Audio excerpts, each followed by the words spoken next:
쉽게 풀어보는 20대 총선 시간입니다. 서동철 기자 나와 있습니다. 안녕하십니까? 네, 안녕하세요. 네.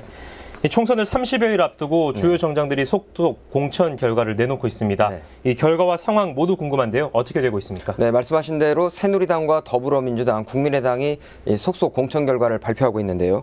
아직까지는 경선이 진행되지 않은 만큼 전략 공천자나 단수 후보자에 대한 확정이 이루어지고 있는 건데요. 먼저 새누리당을 좀 살펴보면 가장 먼저 확정이 되기도 했고 가장 눈에 띄는 곳이 이 노원병인데요. 이곳은 청년 우선 추천 지역으로 분류돼 일찌감치 이준석 후보로 결정됐습니다. 이 지역 같은 경우는 국민의당 대표인 안철수 의원의 지역구죠. 또 한 명의 강자였던 노회찬 정의당 후보가 다른 지역구에 출마하면서 이준석, 안철수 구도가 만들어지게 됐습니다. 현재 이곳에는 더민주, 정의당, 무소속이 예비 후보로 등록된 상황으로 야권 연대 변수는 남아 있습니다. 그 외 서울 지역에서는 서대문갑의 이성원 후보가 확정돼 우상호 후보와 5번째 맞대결을 하게 됐고요. 전 청와대 대변인이면서 영등포갑 당협위원장인 박선규 후보가 영등포갑 공천이 확정됐습니다. 이와 함께 경기 고양갑의 손범규 후보도 단수 추천 후보에 이름을 올렸습니다. 네, 노원병이 점점 더 뜨거운 선거구 지역으로 떠오르고 있다고 볼 수 있겠네요. 네, 다음은 더불어민주당으로 넘어가 보겠습니다. 어떻습니까? 네, 더민주당도 현재 3차 공천 결과까지 발표를 했는데요. 예상됐던 후보들이 공천된 경우와 예상치 못했던 결과까지 고루 섞여 있는 모습입니다. 수도권 주요 공천 결과는 박선화 기자가 전해드립니다. 네, 먼저 우원식 후보입니다. 노원구 을의 현역 국회의원이기도 한 우 후보는 지난 17대 총선에서 당시 한나라당 소속의 권영진 후보를 누르고 처음으로 국회에 입성했는데요. 18대 총선에선 낙선의 고배를 마셨지만 절치부심 4년 후 열린 19대 총선에선 재선에 성공했습니다. 새누리당 당협위원장인 홍범식 예비후보, 변호사 출신의 김태현 예비후보 간 경선 승자와 맞붙게 됐습니다. 서대문 갑 지역의 우상호 예비후보도 단수 추천이 확정됐습니다. 이미 지난 4번의 총선에서 각각 2번의 승리, 2번의 패배를 기록하고 있는 새누리당 이성원 후보와의 5번째 맞대결이 성사됐습니다. 이번 총선에서도 두 후보의 진검승부를 예고하고 있습니다. 마포구 갑 지역에선 현 의원인 노웅래 후보가 더불어민주당 대표로 뛰게 됐습니다. 노 후보는 17, 19대 재선 의원인데요. 새누리당 강승규 예비후보와 대법관 출신의 안대희 예비후보 간의 경선 승자와 맞붙게 됐습니다. 노웅래 후보가 3선에 성공할지 새누리당 후보가 지역구 탈환에 성공할지 관심이 모아지고 있습니다.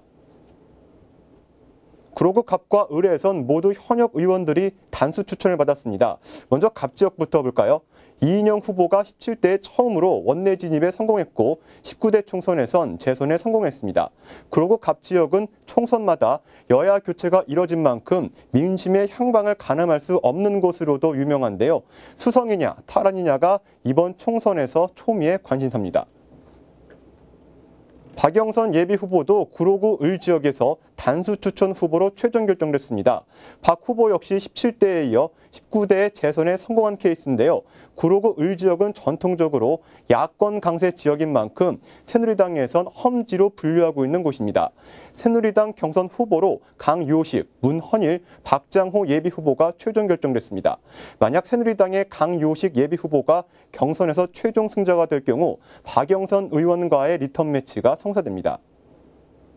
이 밖에도 성북구 을 지역에선 박원순 서울시장의 측근으로 분류되는 기동민 전 정무부시장이 공천받았고 송파구 갑 지역에선 변호사 출신의 박성수 예비후보가 후보로 낙점됐습니다. 다음은 경기도 지역도 살펴보겠습니다. 파주시 을 지역에선 박정 지역위원장이 단수 추천 후보로 확정됐는데요. 박 후보는 지난 19대 총선에서 당시 새누리당 황진하 후보와 맞대결을 펼쳤지만 낙선했습니다. 하지만 46.2%의 득표율을 올려서 전통적 보수 강세 지역인 파주에서 선전했다는 평가를 받고 있습니다. 이번에 새로 신설된 남양주시 병지역에선 비례대표로 19대 국회에 입성한 최민희 의원이 단수 후보로 결정됐습니다. 남양주시는 지역 특성이 도시와 농촌이 혼재된 곳, 즉 보수층과 진보층이 반반인 곳이기 때문에 예측 불허 이번 총선 결과가 주목되고 있습니다.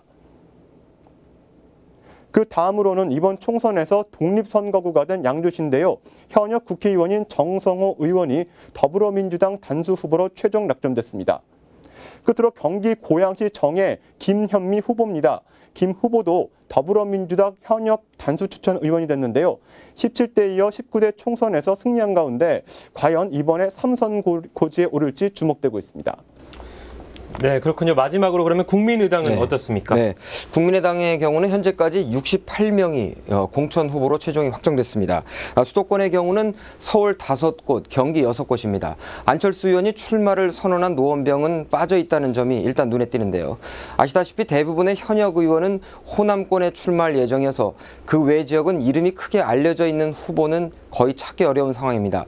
하지만 각각 지역에서 나름 기반을 다져오고 있는 후보들이어서 선전이 기대가 되고요. 안철수 대표 말처럼 과연 양당 구도를 깨고 몇 명 정도 당선의 영광을 얻을지 주목이 되고 있습니다. 공천 결과 나오는 대로 또 속속 전해드리겠습니다. 네, 서동철 기자, 박선아 기자 고생하셨습니다.